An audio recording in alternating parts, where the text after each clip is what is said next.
할렐루야. 오늘의 성경 말씀을 다 함께 읽겠습니다. 마태복음 22장 1절로부터 14절까지를 읽겠습니다.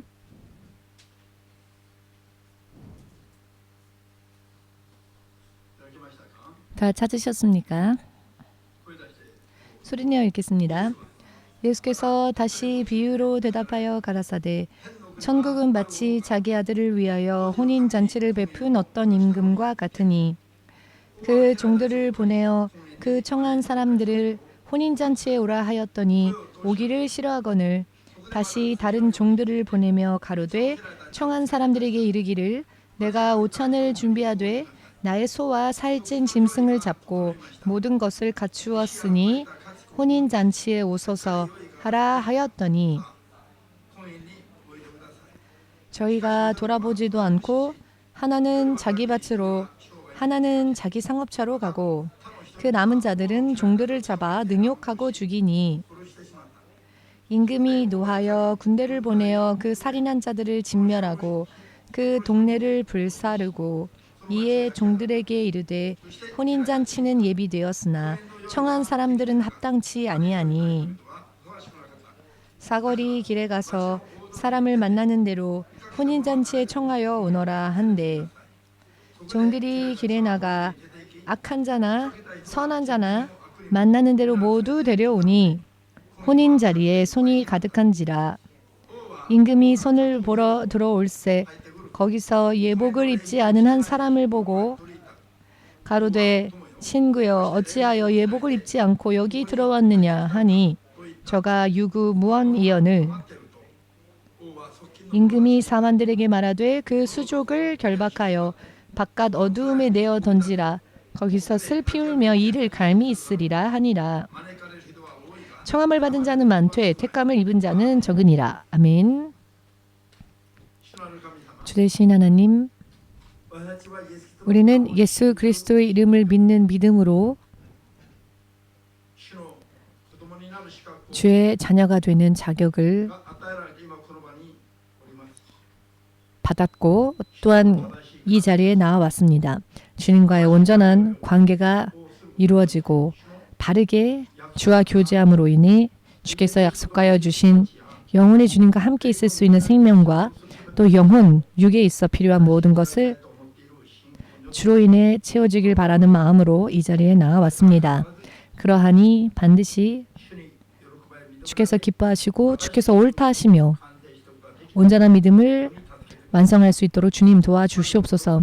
하나님의 자녀로서 그 무엇 하나 결함이 없는 믿음 생활을 온전히 할 수 있도록 도와주시옵소서. 돌연히 육신을 떠나는 날이 온다 할지라도 반드시 예수님의 나라로 옮겨지는 믿음 생활이 계속적으로 이루어질 수 있도록 도와주시옵소서. 예수님의 거룩하신 이름으로 기도합니다. 아멘. 할렐루야.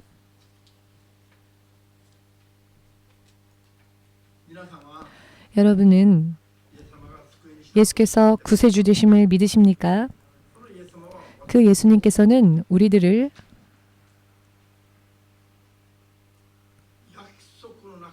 약속 안에서 우리와 관계를 맺어 주십니다. 하나님을 설명하는 수식어는 많이 있는데요. 하나님은 사랑이시다. 하나님은 열정의 하나님이시다. 여러 많은 하나님을 소개하는 수식어가 많이 있습니다. 그런데 오늘 이 시간은 하나님은 계약의 하나님이시다. 하나님, 계약하신 하나님, 언약하신 하나님, 하나님께서 일방적으로 우리를 사랑하신 것은 십자가 사건을 통해 이미 다 보여주셨습니다.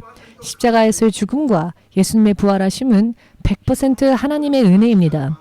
사람의 어떠한 노력이나 어떠한 힘도 조금도 관여하지 않았습니다. 100% 일방적으로 하나님의 오직 은혜와 사랑으로 인해 그대로 지옥으로 던져버려도 좋을 사람들을 위하여 하나님께서는 100% 일방적으로 그 긍휼이 풍성하신 사랑과 은혜 속에서 우리를 위해 죽으셨고 상상조차 할 수 없는 고통을 받으시며 예수께서는 죽으셨습니다. 그리고 또한 부활하심으로 인해 예수님은 우리의 구세주가 되셨고 또 하나님의 사랑을 확실하게 증명하시며 확증하셨습니다. 또한 예수 당신께서 하나님이심을 또 우리에게 증명하시듯 부활하셨습니다. 이렇게 사람들에게 이와 같이 놀라운 능력을 보이실 수 있는 분이 바로 하나님이신데요. 이와 같은 모든 약속과 말씀들을 그대로 실행하시고 실천하실 수 있는 분도 오직 하나님 한 분이십니다. 그렇기 때문에 하나님께서 사람에게 베푸실 모든 것은 이미 완성되어졌습니다. 즉 십자가와 부활로 예수께서 십자가에서 숨을 거두시기 전 다 이루었도다라고 말씀하셨죠. 지금 말씀드린 모든 것이 십자가에서 다 이루어졌고 사람을 향한 구원의 길이 열렸다라는 것을 우리는 알아야 합니다. 자, 이제는 우리가 그 하나님과 계약 관계 안에서 하나님의 약속과의 관계 안에서 우리가 어떻게 사느냐에 따라 어떠한 이는 구원을 얻고 어떠한 이는 탈락하고 어떤 이는 최선을 다하여 믿음으로 열심을 다한 사람들은 하나님으로부터 상상을 초월하는 상을 받을 것이며 게으른 자들은 그들의 다다르는 곳이 만일 그 게으름이 한도를 초과한다면 다시 버림받을 수도 있습니다. 여기에서 신앙생활에 어떠한 것이 중요한지가 보이지요? 예수님을 믿고 또 믿노라 고백하고 하나님의 자녀로서 어떠한 믿음 생활을 하느냐에 따라서 이것이 그 한 개인의 심판의 기준이 되며 또한 얻게 될 축복의 문제에 있어서도 큰 영향이 있습니다. 그렇기 때문에 여러분들이 크리스천이 되고 난 뒤 어떠한 삶을 사느냐에 따라 여러분들의 이 세상에서의 인생의 레벨 또한 어디까지 업될 수 있는가라는 부분과도 상통하며 죽고 난 뒤에도 하나님 나라에서 영원히 무엇을 얻을 수 있을까? 어떠한 상을 주실까? 하나님 앞에서 가장 가까운 자리에 나아갈 수 있는 하나님의 보호자 이외에는 모든 것이 허락되어지는 상상을 초월하는 축복조차 주님은 약속하셨고 실제로 그것을 받을 수도 있습니다. 믿음 생활은 정말로 각양각종의 약속이 있습니다. 그렇다면 우리가 믿음 생활을 어떻게 보내느냐, 어떻게 사느냐는 자신의 영원한 운명을 어떻게 만들어가느냐 결정적인 역할을 한다는 것을 여러분 믿으셔야 합니다. 예수님을 믿노라면서도 최선을 다하지 않는 자는 자기 인생을 스스로 버리고 포기하는 자와 마찬가지입니다.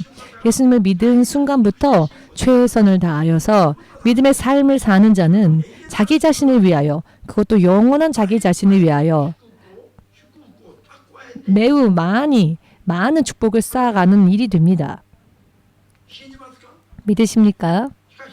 그렇지만 오늘날 신앙에 대한 이해가 성경에 대한 이해가 바르지 못한 부분이 있어서 예수님 믿고 하나님의 자녀가 되면 하나님께서 저절로 다 해주시는 듯이 예수님은 사랑의 하나님이시니까 하나님은 사랑이시니까 이런 슬로건을 외치며 자기는 아무것도 하지 않으려고 합니다. 나는 보호하심을 입고 있다라고 말하며 말도 안 되는 착각 속에서 사는 크리스천들 상상을 초월하는 자기가 받을 그 축복을 스스로가 버리는 겁니다. 이것이 얼마나 어리석은 신앙생활이 되겠느냐란 말입니다. 오늘은 이 점을 여러분들이 아셔야 합니다. 예수 이름을 믿기 시작한 후에도 신앙생활이 실로 지금까지 이 땅에서 있었던 것들을 원하며 살아왔던 육적인 생활보다 훨씬 더 레벨이 높은 의미로서 후회가 남지 않을 정도로 이 세상의 것이라면은 쉬엄쉬엄 해도 됩니다. 그러나 영원한 인생을 위해서라면은 쉴 수 있습니까? 저는 쉬고 싶지 않습니다. 저 같은 경우는 지금까지 기본적으로 24년 동안 오늘은 쉬는 날이다라고 생각한 적이 하루도 없습니다. 이와 같은 그런 의식이 없습니다. 오늘은 좀 쉬자라고 하는 의식이 머릿속에 없습니다. 쉬면 손해볼 뿐이라고 생각합니다. 쉬면 영적으로 자기의 상태가 쇠약해지고 약해질 뿐이니까요. 성경을 알고 인생의 길이를 알면 그와 같은 의식이 오히려 존재하는 게 이상할 이상합니다. 피곤하니까 자는 것이 아니라 피곤하니까 더 구해야지요. 그러면 피곤이 근본적인 부분에서 치유됩니다. 이와 같은 하나님의 약속이 있음에도 불구하고 왜 그것을 구하지 않습니까? 세상의 것으로 보충하기보다 하나님의 능력으로 치유받고 보충받는 것이 근본적인 해결 방안이 되는데 왜 그것을 원하지 않는가? 성경은 이미 다 약속하시는데 왜 약속하신 것을 구하려 하지 않는가? 잠잠히 있어도 저절로 온다고 생각하죠. 그러나 그렇지 않습니다. 야고보서 4장 2, 3절 보시면은 이런 말씀이 있습니다. 너희가 얻지 못함은 구하지 않기 때문이요. 크리스찬이 되어 하나님의 자녀가 되었음에도 불구하고 각양각종의 필요한 것을 얻지 못하는 이유가 무엇인가? 너희가 구하지 않기 때문이다. 자, 성경은 무엇라 말씀하십니까? 크리스찬이 되고 난 뒤에는 그냥 저절로 하나님이 다 채워주시는 것이 아니라 믿음으로 바르게 구했을 때 바르게 구한 만큼 주께서 응답해 주신다는 겁니다. 이와 같은 법칙 안에서 하나님께서는 우리들에게 약속대로 역사하시고 일하십니다. 어찌하여 이와 같은 성경 말씀을 읽지 않을까요? 읽어도 들어도 왜 지키지 않을까요? 읽어도 이런 말씀을 읽거나 들어도 그것을 지키지 않는 자는 이 말씀을 들었음에도 불구하고 행하지 않는 자는 스스로를 만홀히 여기는 자다. 스스로를 기만하는 자다. 사기꾼이 저기에 있고 여기 있는 게 아니라 자기 자신이 자기 인생의 사기꾼이다. 라고 야고보서에서 말씀하십니다. 여러분들의 인생에서 진짜 사기꾼이 누구냐? 자기가 사기꾼이라는 겁니다. 자기 인생에 대하여. 하나님의 말씀을 들어도 지키지 않고 읽어도 지키지 않는다면 그 사람이야말로 스스로를 사기치는 사람이랍니다. 성경은 이 정도로 확실하게 말씀하고 계십니다. 야고보서 2장 19절 말씀에는 이런 말씀이 있습니다. 귀신조차 예수님을 알고 예수께서 하나님이심을 알고 두려워 벌벌 떠느니라 라는 말씀이 있지요. 구원을 얻지 못한 영혼들이 그 떠난 순간 예수께서 어떤 분이신지를 알기 때문에 예수님이 어떤 분인지를 알고 두려워 벌벌 떤답니다. 그렇지만은 귀신조차 예수께서 어떤 분이신지를 알고 두려워 벌벌 떠는데 저들은 그렇다면 예수님을 믿고 있는 것 아닙니까? 예수께서 하나님의 아들이시라는 것을. 그리고 두려워 떨고 있지 않습니까? 그럼에도 불구하고 왜 저들은 구원에 이르지 못합니까? 저들은 자신들의 믿음을 믿음을 행위로서 옮겨 자기의 믿음을 입증시킬 수 있는 육신이 없는 영혼들입니다. 그렇기 때문에 야고보서 2장 19절에 믿음이 있어도 행함이 없는 믿음은 죽은 믿음이다라고 말씀하지 않으십니까? 여러분 이것이 얼마나 심각한 이야기입니까? 여러분들의 육신이 지금 겨우 지팡이를 의지하고 걸어가는 상태랄지라도 혹은 들것에 실려갈 수밖에 없는 상태랄지라도 여러분들의 육신이 아직 여러분들에게 있는 것은 믿음으로 구원에 이르는 믿음을 완성시킬 수 있는 최고의 찬스입니다. 이와 같은 성경의 말씀을 읽을 때 우리는 깨달아야 합니다.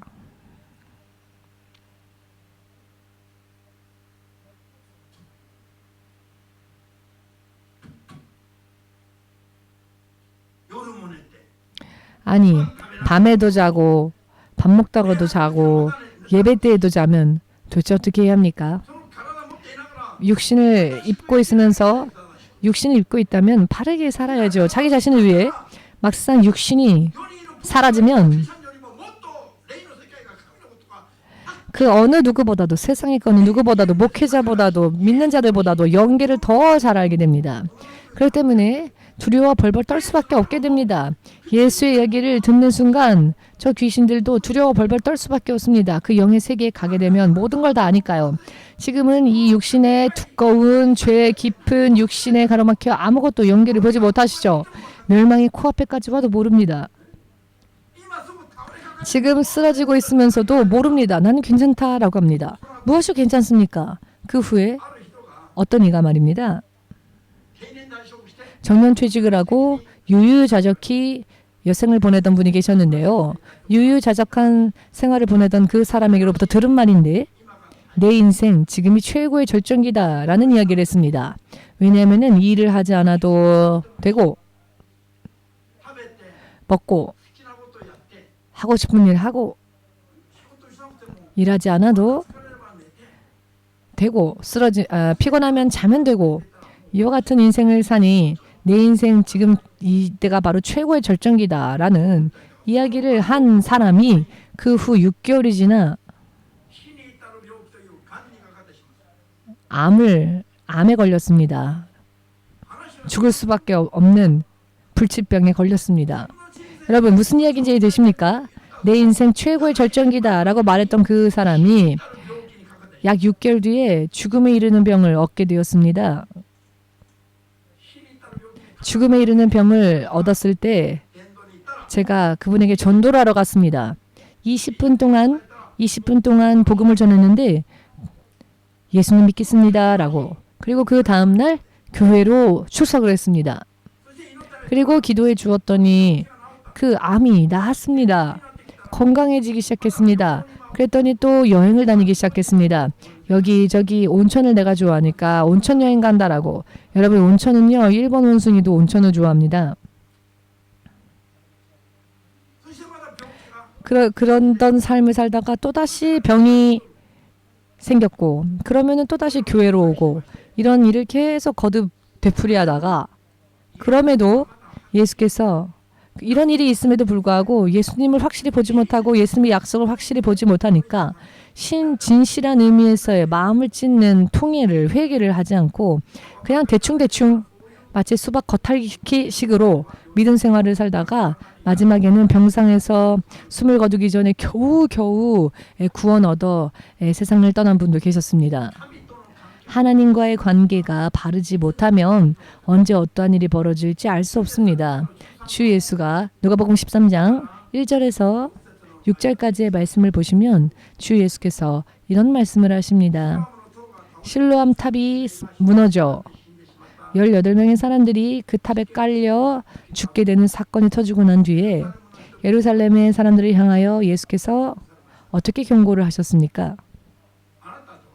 너희는 실로암 탑이 쓰러져 죽은 그 18명이 너희보다도 더 죄가 깊기 때문에 깔려서 죽었다고 생각하느냐? 너희들 또한 회개치 아니하면 저와 같이 망하여 죽으리라라고 말씀하셨습니다. 예수께서 이미 자신을 따르는 사람들을 향하여 실로암의 탑에 쓰러져서 죽은 자들만이 죄가 있는 사람들이 아니라 예수님을 주라고 부르며 예수님을 따르는 너희들이라 할지라도 너희가 죄를 회개치 않는다면 저희들과 마찬가지로 멸망에 이를 것이다 라고 예수께서 말씀하셨습니다. 그런데 오늘날은 어떻습니까? 틀리지 않습니까? 누가복음 17장 말씀을 보시면은 만일 형제 중에 하나님을 믿노라 말하는 형제 자매들 중에 죄를 범하는 자가 있거든 경고하라. 회개하도록. 만일 상대방이 회개한다면 하루에 7번에 70번의 죄를 범한다 할지라도 회개한다면 용서해 주어라. 그러나 회개하지 않는다면 그 형제 자매를 믿지 않는 자와 마찬가지로 이방인 취급하라 라고 말씀하셨습니다. 이것도 이 말씀도 명확하게 보이지 않습니까? 믿는 자라 할지라도 죄를 범하고 회개치 않으면 멸망한다는 겁니다. 믿는 자들도 또 죄를 범할 수 있다는 이야기이기도 하지요. 예수께서 이렇게 알려주시는데 오늘날 사람들은 믿는 자는 이미 구원받았기 때문에 무슨 삶을 살던 상관없다라는 듯이 이런 사탄의 교리가 오늘날 교회들을 또 보이지 않는 곳에서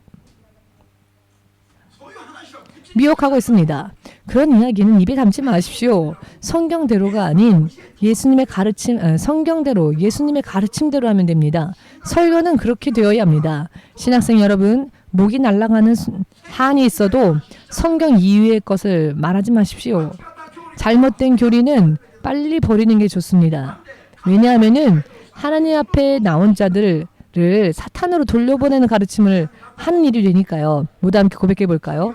크리스천이 되어도 죄는 범할 수 있다. 많이 범할 수 있습니다.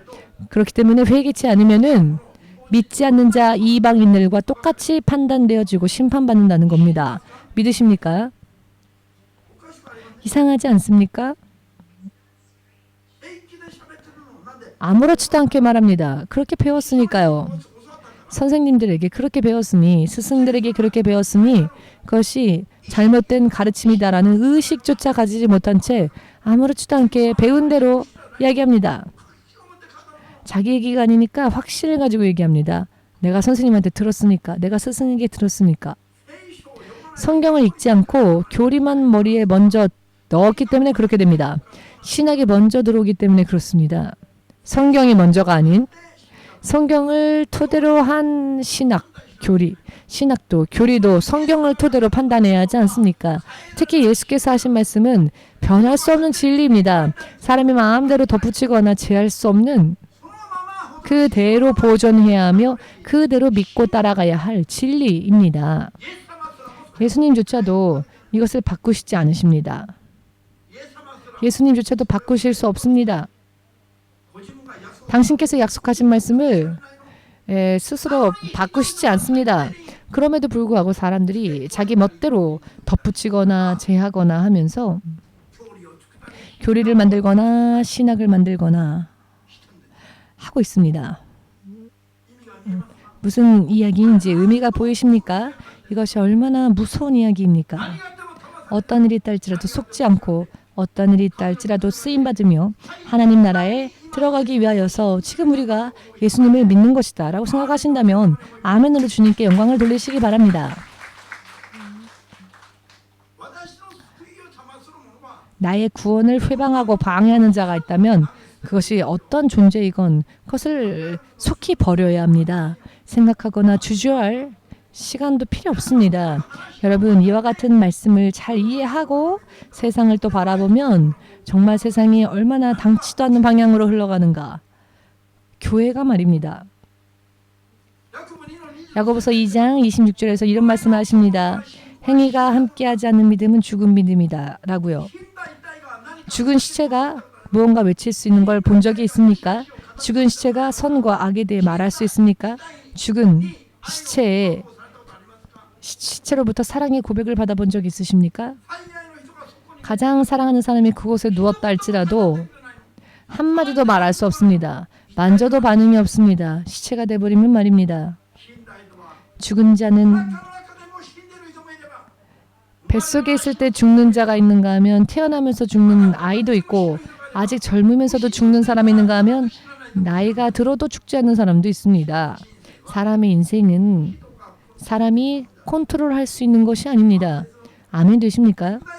육신을 떠나고 예수께서 주님이시다라는 것을 믿고 또 벌벌 두려워 떠는 영들이 만일 육신을 입고 살고 있었을 때 예수님이 주님이라는 걸 알았다면은 육신을 입고 있었을 때 열심히 믿었겠지요.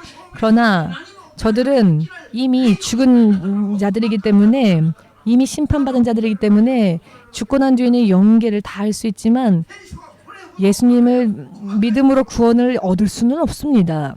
성경은 이렇게 알기 쉽게 우리들에게 말씀하시는데 교회들이 한 군데 말씀, 군데군데 말씀만을 발췌해서는 예수님을 믿으면 영원히 구원받는다라는 식으로 이야기하는데 누가 그런 이야기를 하셨습니까? 예수께서는 말씀하시길 믿는 자라 할지라도 믿는 형제 자매라 할지라도 그들이 죄를 범한다면 회개하도록 경고하라. 그들이 회개하면 70번에 7번이라 할지라도 490번의 죄를 범한다 할지라도 회개한다면 용서해 주어라. 그러나 회개하려 하지 않는다면 저들을 믿지 않는 불신자 취급, 이방인 취급하라. 죄를 짓는 것도 행위이고요. 회개하는 것도 행위입니다. 그냥 가만히 있으면 안 됩니다. 무언가를 해야 합니다. 죄를 회개하는 행위로서 행위를 보이든지 하나님을 따라가는 행위를 보이든지 육신으로 그것을 해야 합니다. 그렇기 때문에 생활 자체가 얼마나 중요한지 아십니까? 생활 자체가 중요해지는 겁니다. 왜냐하면 축복을 어느 정도 받을 것인가 그 분량을 하나님께서 정하시고 기준으로 삼으시는 것도 우리들의 믿음의 삶, 행위를 보십니다. 요한계시록 20장 12절을 보시면 생명책에 기록되어진 대로 그 행위에 따라 그 기념책에 그 행위대로 그 기록되어진 대로 어떤 이는 심판을 받고 어떤 이는 구원을 받는다였습니다. 그 행위에 따라 심판하신다는 말씀이 있습니다. 우리들의 매일의 신앙으로의 삶이 혹은 불신앙으로서의 삶이 생명의 책 기념책에 그 기념책에 전부 기록된다는 겁니다. 전부 기록되어지고 무엇을 어떻게 어떠한 믿음으로 어떠한 삶을 실제로 살았는가 어떠한 행위가 있었는가를 보신 대로 들으신 대로 예수님께서 심판하시는데 이것이 대심판의 기준이 됩니다. 요한계시록 20장 11절 12절 말씀 대심판의 기준이 무엇입니까?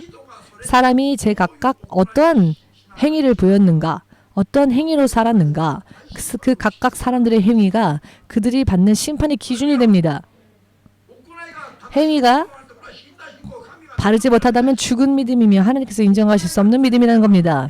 그 행위가 죄로부터 벗어나 내 마음대로 사는 불순종이 아닌 하나님을 따라 순종하며 사는 삶을 실제로 살았느냐 그렇지 않았느냐가 대심판대의 기준이 된다는 것입니다. 할렐루야.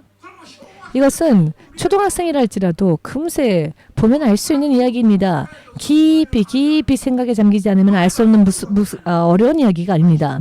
세상을 바라보면 금세 알 수 있습니다. 아멘 되십니까?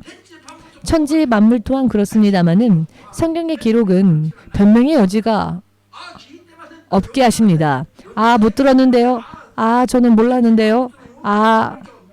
전 천지 만물의 움직임도 본 적이 없습니다라고 변명의 여지가 없게 하시도록 마음으로 본 자, 마음으로 들은 자, 마음으로 읽은 자는 모두 변명할 수 없도록 하나님께서는 하나님을 당신의 법칙에 따라 우리에게 보이십니다. 할렐루야. 성경을 면밀히 한 번만 읽어도 그와 같은 이야기가 눈에 들어올 것입니다. 믿음은 행위를 바르게 하지 않으면은 또다시 탈락할 수 있으며 심판의 대상이 될 수 있습니다. 그 행위를 믿음으로 바르게 하면 생명에 참여하게 되며 예수님과 함께 할 수 있습니다. 할렐루야. 여러분, 하나님께서 모든 것을 다 보고 계십니다. 사람을 미워할 때도 우리를 보시며 우리가 혈기 부릴 때에도 보십니다. 카인이 아벨을 시기하고 질투했을 때도 보셨습니다. 시기하고 질투하였고 그 시기가 혈기로 바뀌고 아우를 죽이려고 했을 때 하나님께서 무엇을 말씀하셨습니까? 가인아, 죄가 입구에서 너를 기다리고 있지만 입구에서 기다리고 있답니다. 죄가 엎드려 기다린답니다. 여러분, 입구는 현관 아닙니까? 나갈 때도 죄가 기다리고 있고 들어갈 때도 죄가 기다리고 있으며 죄가 너를 지배하기 위해서 네가 출입할 때마다 그 죄가 너를 쓰러뜨리기 위해 엎드려 기다리고 있답니다. 그러니 너는 미워하지 말고 시기하지 말고 죄를 범하지 말고 죄를 다스리라 라고 하나님께서 가인에게 알려주셨습니다. 하나님께서 알려주셨다면은 가인은 그 말씀을 따랐어야만 했습니다. 따라가지 않은 채 그는 계속 화를 품은 채 계속 미워하였더니 그 미움이 사르이로 바뀌었고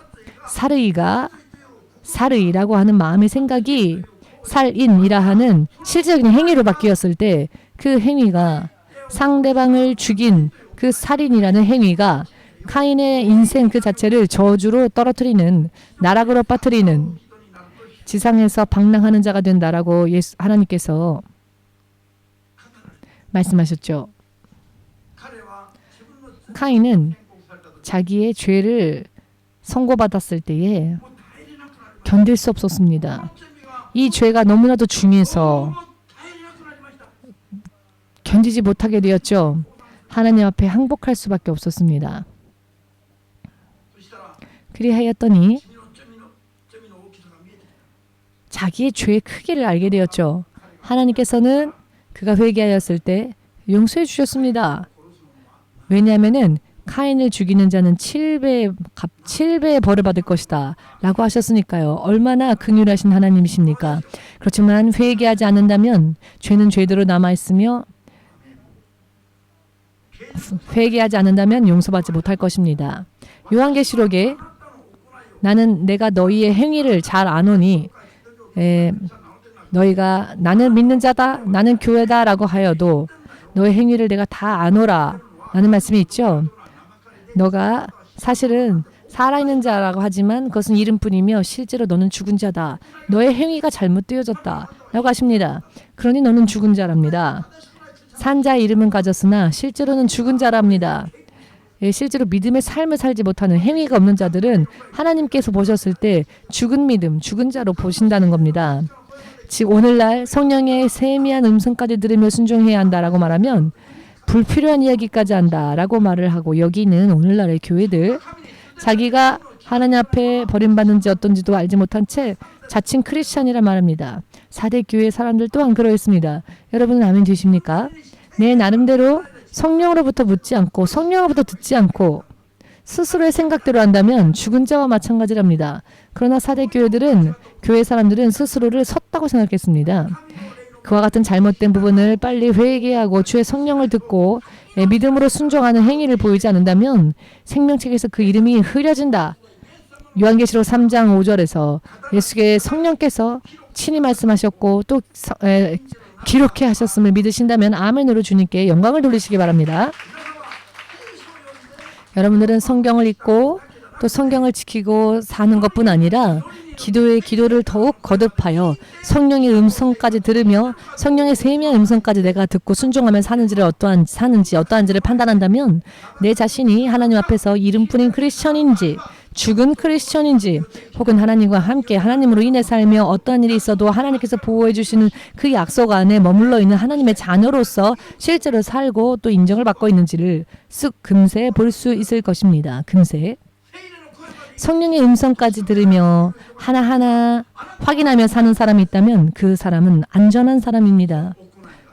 그 행위가 당신의 믿음을 하나님 앞에서 인정받게끔 할 것입니다. 그러나 그렇게 하지 못한 자는 언제 어떤 일이 벌어져도 이상하지 않습니다. 어딘가 문제가 터지면 그런 사람은 쓰러질 수밖에 없습니다. 할렐루야.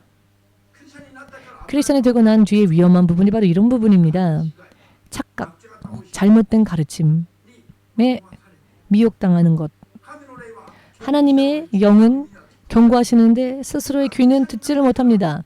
크리스천이 되고 난 뒤에 또 위험한 사람들의 신앙의 모습이기도 합니다. 성령께서 말씀하심에도 불구하고 다른 곳에서 찾습니다. 아무것도 없으면 하나님 앞으로. 자, 마태복음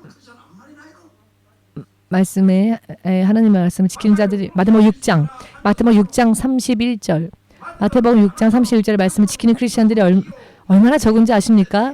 먼저 그의 나라와 의를 구하라. 그리하면 그 이외의 것은 하나님께서 더하신다. 보증하신다. 그런데 마치 이방인처럼 무슨 일이 생기면 그것을 먼저 하고 아무 일도 없으면은 하나님이 우선이라고 합니다. 그러나 무슨 일이 터지면 금세 그 일로 달려갑니다. 그렇다면 언젠가 그것 때문에 쓰러질 겁니다. 신학생이 되고 난 뒤에도 보입니다.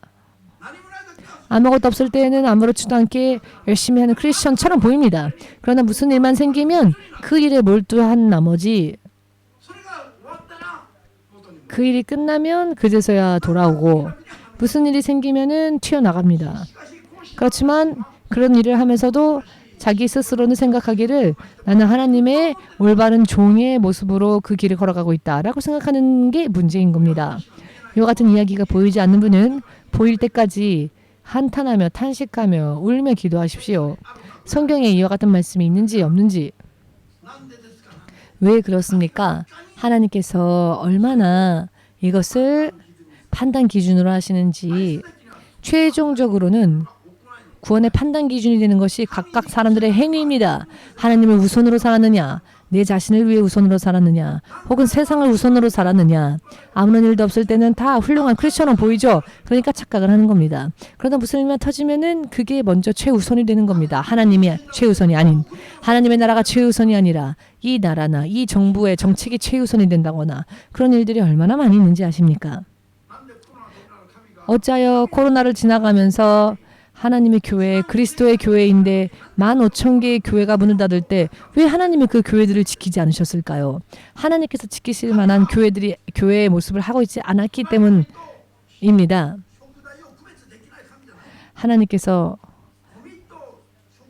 쓰레기와 식재료를 구별치 못하십니까? 그렇지 않습니다. 무슨 이야기인지 되십니까?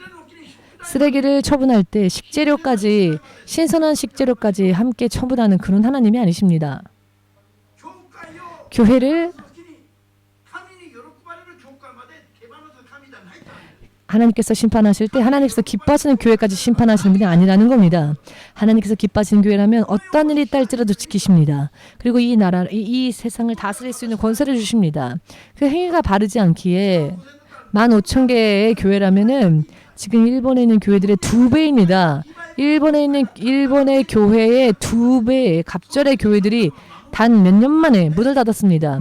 그런데 하나님께서 왜 그 교회들을 지켜주지 않으셨습니까? 그 행위에 문제가 있었기 때문입니다. 바르게 구하면 예수님은 지켜주시고 인도하십니다. 축복을 주십니다. 바르지 않은 부분이 있기 때문에 주님께서 내버려 두신 겁니다. 내버려 두시니 휩쓸려 갈 수밖에 없는 겁니다. 일본에 있는 교회의 갑절의 수가 몇 년 만에 문을 닫았는데 그럼에도 불구하고 탄식하지 않고 슬퍼하지 않은 크리스천을 보면 양심이 마비된 것 같습니다. 실상은 이와 같은 이야기는 울어야 될 이야기입니다. 한국의 교회 간판 걸었다고 다 교회가 아닙니다. 죄를 회개치 않는다면 심판받을 수 있습니다. 이번에 신학생들은 가서 다 보았지요. 회개치 않으면 계속 교회들은 쓰러질 겁니다. 교회가 회개치 않으면 교회가 쓰러질 겁니다. 이것이 눈에 보였다면 참 복된 사람들이며 다행입니다. 그 교회를 위해 중보하고 그 교회가 일어날 수 있도록 기도했다면 당신은 참 복받을 사람입니다.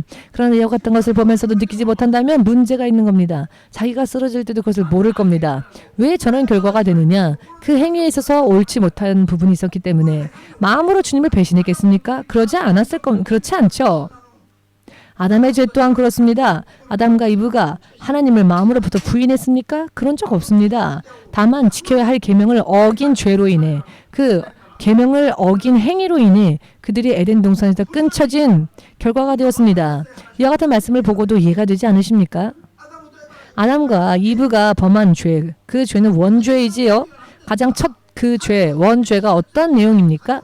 하나님을 부정하거나 부인하거나 배신한 죄가 아닙니다. 계명 하나를 어겼습니다. 따 먹지 말라 하신 나무의 실과를 따 먹은 그 행위가 결국 저들의 인생을 실패로 만들어 버렸습니다. 이렇게 말씀드려도 이해를 못 하시겠습니까? 사울 왕이 왜 버림받았습니까? 하나님이 아말렉을 진멸하라 하셨는데 그 말씀을 일부분만 지켰고 일부분을 살려두었죠. 사울이 하나님을 부정하거나 부인한 게 아닙니다. 그는 하나의 명령을 어겼을 뿐이었습니다. 그가 죽기 전 며칠 전만 해도 그는 하나님을 구했습니다. 그러나 어떤 응답도 그에게 없었죠. 그렇기 때문에 영매자를 불러 어떻게든 이야기를 듣고 싶어 하다가 그 다음날 죽었습니다.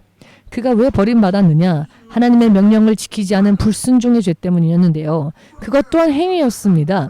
마음으로부터 하나님을 떠나지 않았습니다. 죽기 하루 전까지만 해도 사울 왕은 그러했습니다. 아멘 되십니까? 이스라엘 민족이 광야에서 왜 망했습니까? 히브리서 3장과 4장에 걸쳐서 성경은 길게 설명하시는데요. 그 포인트를 짚어보면 1, 2절로 요약할 수 있습니다만 이스라엘 백성들은 40년 동안 하나님의 기적 속에서 살았지만은 왜 저들이 결과적으로는 광야에서 쓰러졌는가? 히브리서 3장 4절에 걸쳐 계속 설명해 주시는데요. 저들이 마음의 완악함을 육신의 정욕을 버리지 않고 들려오는 음성을 순종하지 않았고 들려오는 음성을 받아 하나님을 순종할 수 있는 믿음이 없었기 때문이었다. 순종이 없었다는 겁니다. 저들이 우리는 하나님을 안 믿겠다. 우리는 하나님을 인정하지 않겠다라고 한 적이 없습니다. 마음으로도요. 무슨 의미인지 이해되십니까? 결과적으로 모든 죄가 행위로부터 비롯됩니다. 디도서 1장의 16절과 같이 결과적으로는 입으로는 시인하나 그들의 행위는 실제로는 신성을 부정하는 그런 일들이 되는 겁니다. 입으로는 시인하고 인정하는데 마음을 부인하겠습니까? 그렇지 않겠죠. 그런데 그들의 행위를 보면 그 행위로는 부정하는 행위를 하고 있다는 겁니다. 이렇게 행위가 얼마나 중요한지를 깨달으시기를 예수님의 이름으로 축복합니다. 아멘 되십니까? 여러분 하나님을 믿노라 말하면서 주일 성수 지키지 않고 말씀도 읽지 않고 말씀도 지키지 않는다면 결과적으로 그 행위로 인해 심판의 대상이 될 것입니다. 많은 사람들은 이런 생각을 합니다. 하나님께서 내 마음을 다 아시니까 내가 지금 어떤 생각으로 얼마나 슬퍼하는지, 얼마나 곤란한지 하나님은 다 아시니까, 내가 하나님을 사랑하는 걸 하나님은 아시니까 라고 말하죠. 네, 맞습니다. 멸망하는 자도 축복받는 자도 하나님은 다 아십니다. 그러나 하나님께서 건져내시는 자가 있고 버리시는 자가 있습니다. 혼인잔치에 초청하여 그 중에서 합당한 자를 택하시고 또 합당치 않은 자를 버리십니다. 성문 밖으로 내어쫓는 자들이 있습니다. 하나님께서는 아십니다. 하나님께서는 모든 우리의 필요를 다 아시며 우리의 모든 곤란도 다 아십니다. 그러나 그렇다고 해서 그것이 그것 때문에 내가 하나님 앞에 내 믿음이 인정받았다라고 착각하지 마십시오. 하나님은 모든 것을 다 아십니다. 모든 것이 밝히 드러나 있습니다. 그러나 이것은 도와야 되겠다. 이것은 도울 수 없다. 이것은 곳간 안으로 들여라. 이것은 태워버려라. 다 아시지만 이렇게 판단하십니다. 하나님이 내 마음 아시니까 그걸로 자기 위안 삼지 마십시오. 그걸로 자기 위안하지 마십시오.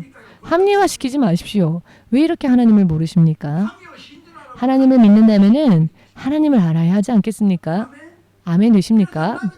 여러분 눈물을 펑펑 흘리며 하나님은 내 마음을 아시니까 여러분들 눈물 때문에 하나님이 여러분을 축복하신다고 생각하십니까? 그렇지 않습니다. 하나님을 믿는다면은 하나님의 말씀을 실제로 지키고 순종해야 합니다. 하나님의 영의 음성까지 듣고 하나님의 뜻이 무엇인지를 알아야 합니다. 하나님의 뜻이 무엇이라고요? 시편 139편 16절 말씀에 우리가 어머니의 태 안에 잉태된 그 태아일 때 이전부터 어머니의 태 안에 잉태되어지기 전부터 하나님의 책에는 우리를 향한 자세하고도 면밀한 계획들이 많이 기록되어져 있다. 우리의 육신으로의 인생이 세상에서 단 하루도 시작되기 전에, 즉 임신되어지기도 전에, 잉태되어지기도 전부터 각 개인을 향한 하나님의 계획하심이 하나님의 생명책에는 자세하게 기록되어져 있답니다. 그 계획서가. 이것을 찾아내어 순종하는 것이 성령의 음성을 듣는 일이 됩니다. 왜냐하면은 성령의 음성을 듣고 순종하는 것이 일일이 그 각각의 개인을 향한 자세한 계획은 성경에 다 기록되어져 있지 않죠. 그럴 때는 각각 개인을 향하신 하나님의 인도하심과 하나님의 계획을 우리는 성령으로서 들어야 합니다. 여기까지 구하며 나아가는 것이 신앙의 완성이 됩니다. 요한계시록 2장, 3장의 경고의 말씀들 또한 일맥상통합니다. 이와 같은 것을 생각하지도 않고 사는 크리스천들이 이 오늘날에는 대부분이지만, 그래서 예수께서 말씀하셨죠. 세상의 교회를 개혁해야 한다고. 세상의 교회를 뒤집고 개혁하며 성경대로 다시 바꿔야 합니다. 성경이 아닌 교리가 기준이 되어버린 교회들, 성경을 떠나 교리를 기준으로 하는 이것은 멸망입니다. 아멘 되십니까? 언젠가는 우주 만물은 다 그 체질이 녹아 사라집니다. 지금 한 사람 한 사람이 희망을 품고 소망을 품고 이 세상에 이런저런 모양으로 투자하고 쌓아놓고 이 하는 우주 전체가 온 세상이 어느 한순간에는 그 체질이 다 녹아 사라지는 날이 옵니다. 그 후에 하나님의 낙원, 새 하늘, 새 땅, 새 성 예루살렘이 하나님의 나라로부터 내려와서 이 지상으로 임한다 하셨습니다. 우주가 사라진 곳에, 그곳에 구원받은 자들이 들어가는 일이 됩니다마는 그 안에 들어가는 준비야말로 혼인잔치의 준비가 됩니다. 요한계시록 19장 7, 8절을 보시면 어린 양 예수의 혼인잔치에 택함을 입은 자들은 복된 자들이다 라고, 피 흘리신 자, 한 번 죽으셨으나 다시 사신 자, 이분의 이름이 무엇입니까? 한 번 죽으셨으나 피 흘리시고 한 번 죽으셨지만 그러나 지금도 사신 분이 누구십니까? 그 이름이 바로 예수이시죠. 이분을 어린 양이라 표현합니다. 어린 양 예수. 요한복음 1장을 보시면은 세례 요한이 예수님을 보고 어떤 말을 하였습니까? 온 세상 짐을 지고 가는 하나님의 어린 양이다라고 증언했습니다. 아멘 되십니까? 세상에서 예수님의 이름을 믿고 구원받는 자들은 어린 양 예수가 신랑이 되고 어린 양 예수의 신부가 되는 자들이 세상에서 예수님을 믿는 남녀의 무리들을 그렇게 말합니다. 무슨 의미인지 되십니까? 남자도 여자도 성별도 사라집니다. 예수님이 신랑 되시고요. 남자도 여자도 전부 하나님의 신부, 예수님의 신부가 되는 겁니다. 이것은 하나님 나라에서의 이야기이지요. 아멘 되십니까? 이 어린 양 예수가 신랑이 되시고 그리고 신부로서 아담과 이브 이후 이 땅에 태어나는 모든 사람들 중 구원에 이른 자들이 예수님의 신부로서 어린 양 예수의 혼인잔치에 청함을 받고 또 모이게 되는데요. 그 준비를 어떻게 해야 하는지 오늘 성경의 말씀을 통해 우리는 읽었습니다. 예복이 준비되어져야 한다. 예복의 준비가 필요하다. 왜?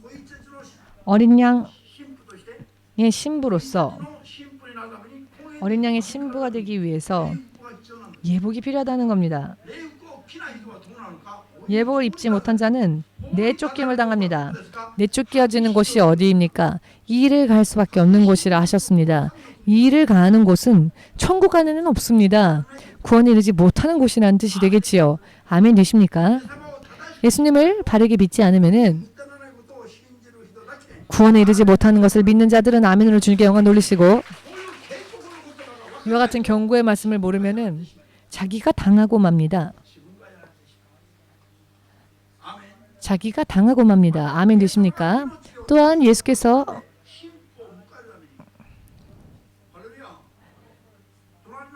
신부를 맞이하시기 위해 예복을 입으라 하셨죠. 옆 사람 얼굴 한번 바라보십시오. 예수님이 당신을 신부로 맞이하기 위해 죽기까지 하셨다. 자, 그런 사람으로 보이십니까? 옆에 사람이 얼굴이 오히려 화가 나고 실망되고 그러지는 않습니까? 예수께서 당신의 신부로 삼으시기 위해 바로 여러분의 옆 사람을 위해 죽으시기도 하셨다는 겁니다. 무슨 의미인지 되십니까? 하나장을 위해서도 예수님은 죽으셨고 이온장을 위해서도 예수님은 죽으셨고 아기나장, 아니까장 모두를 위해서 내내를 위해서도 내내가 왜 내 이름 안 부르지? 라고 하는 얼굴을 보니까 여러분 한 사람 한 사람을 위해 예수께서 죽으셨다는 겁니다.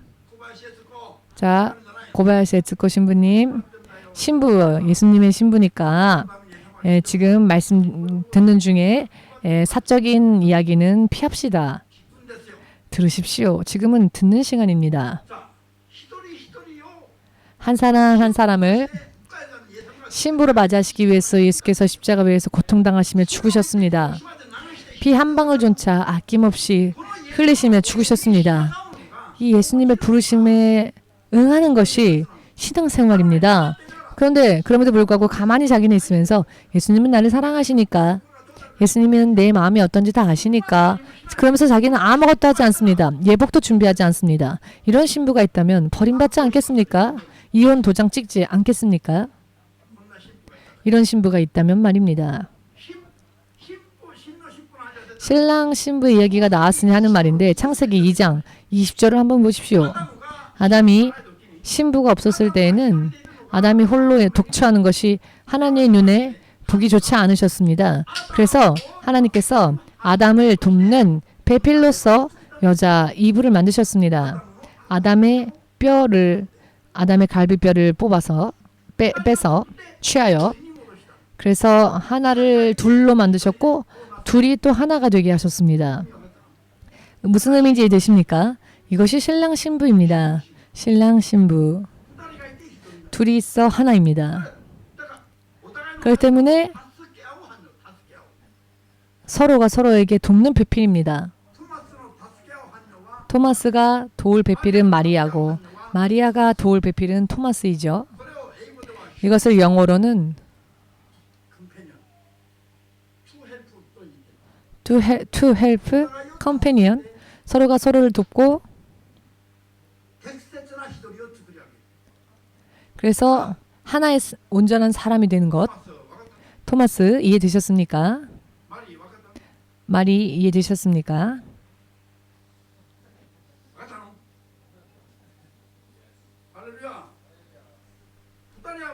두 사람은 이미 둘이 아닙니다. 서로가 돕는 배필이며 하나입니다. 이해되십니까? 오늘 둘을 위하여서 제가 영어 번역을 확인하고 왔습니다. 성경의 영어 번역을. 부부는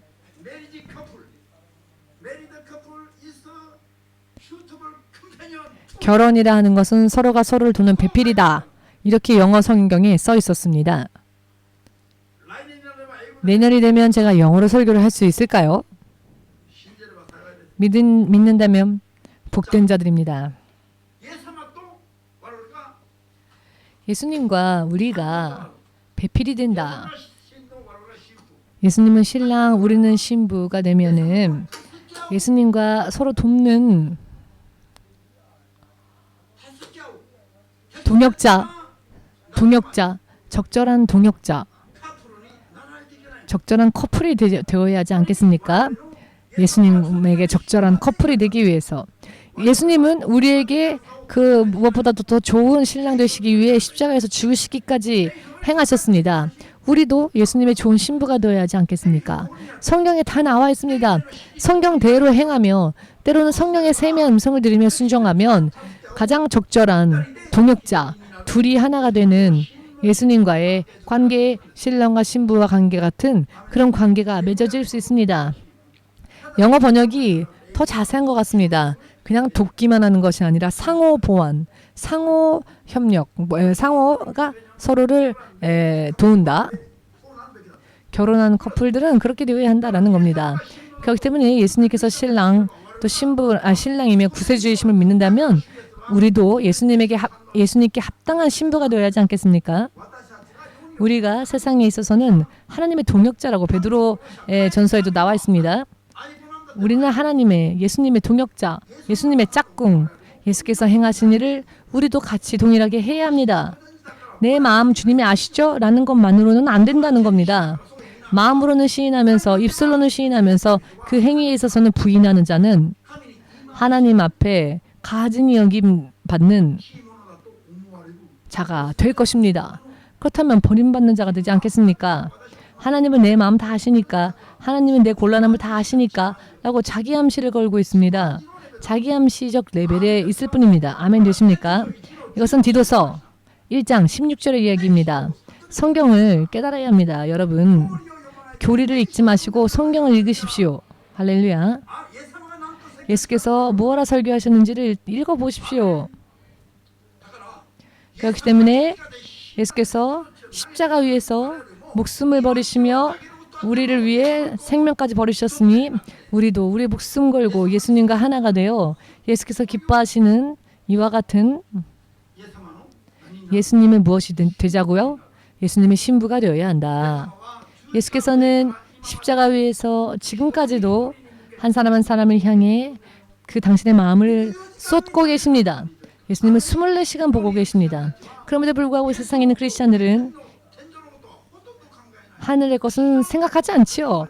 지상적인 것만 생각합니다. 이 땅의 것만 생각합니다. 그렇기 때문에 예수님은 24시간 쓸쓸하실 겁니다. 결혼한 남자가, 결혼한 여자가 다른 것들만 원하고 한다면 옆 사람을 보진 않고 그 자기 결혼한 배를 보지 않고 그러면 얼마나 쓸쓸하겠습니까? 예수님은 우리를 통해 만족감을 얻으신 적이 얼마나 있으셨을까요? 왜냐하면 우리는 예수님을 믿으면서 거의 대부분의 나날들은 예수님이 아닌 다른 것에 몰두하며 살지 않았습니까? 예수님은 지금도 기다리고 계십니다. 할렐루야. 그리고 또 다른 것을 향해 보면서 어떻게 자기 암시를 겁니까?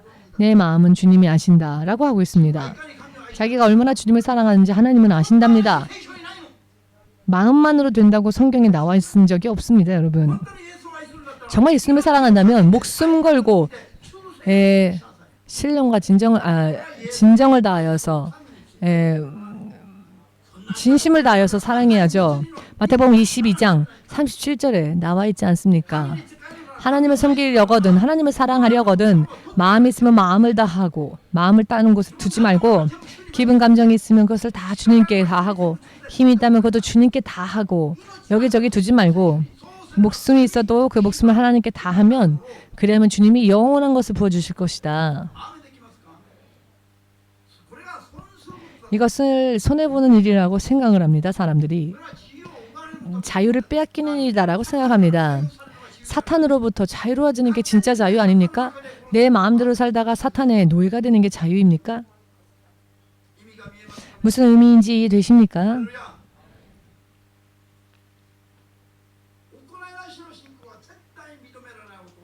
행위 없는 믿음은 인정받지 못한다는 것을 여러분 믿으십시오.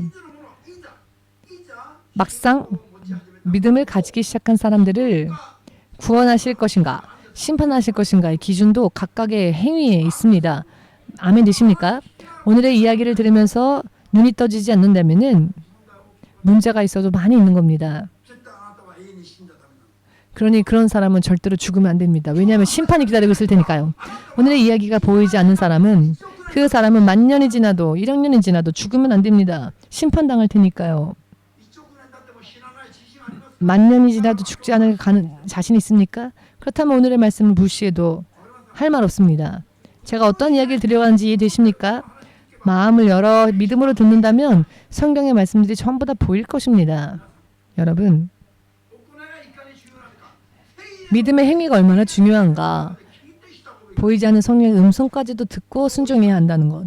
그리하지 않으면은 기념책에서 생명책에서 그 이름이 흐려진다. 요한계시록 3장 5절에 나와 있지 않습니까? 이것을 상식적으로, 영적으로는 상식입니다. 할렐루야.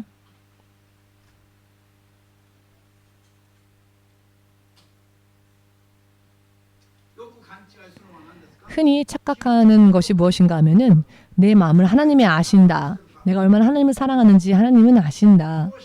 그렇게 말하면서 자기가 마땅히 믿는 자로서 해야 할 일은 하지 않는 자들은 아웃입니다. 시간이 지나면 아웃이 됩니다. 요한계시록 2장과 3장의 말씀을 이해하지 못한다면 하나님의 나라를 소망하지 않는 편이 낫습니다. 피곤하기만 할 것이기 때문입니다.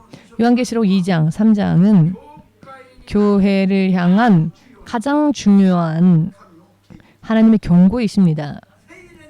성령의 음성을 듣지 않는 자는 결코 승리할 수 없습니다.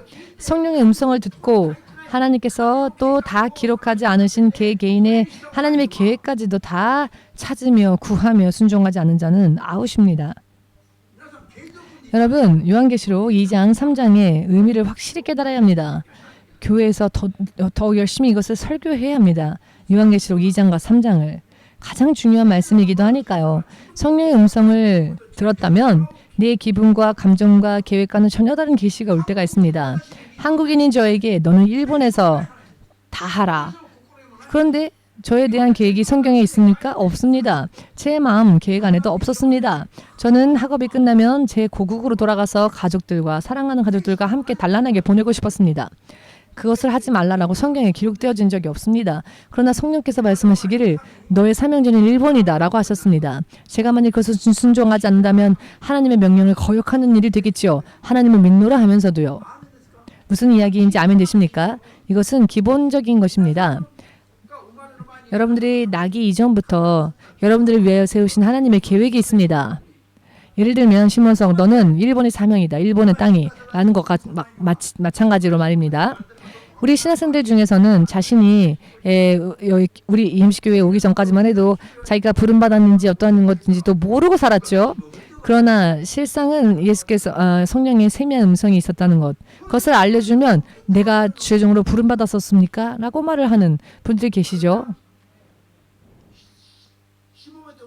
최종으로 부름받았음에도 불구하고 내 마음대로 살다가 죽었다면 평생 하나님의 뜻을 거역하는 것이 되지 않습니까? 아멘 되십니까? 믿음의 행위가 얼마나 중요한지 구원과 심판의 기준이 된다는 것을 요한계시록 2장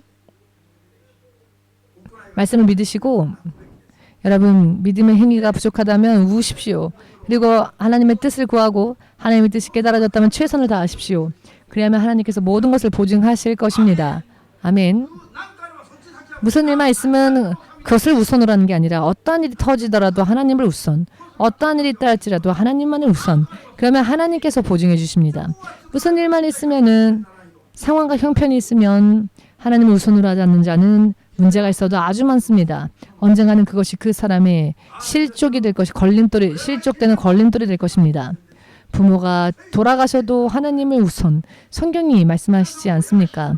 여러분들의 부모님이 돌아가신 것은커녕 구약소에 무슨 문일반 생겨도 금세 글로 달려가지요. 참 곤란한 일입니다.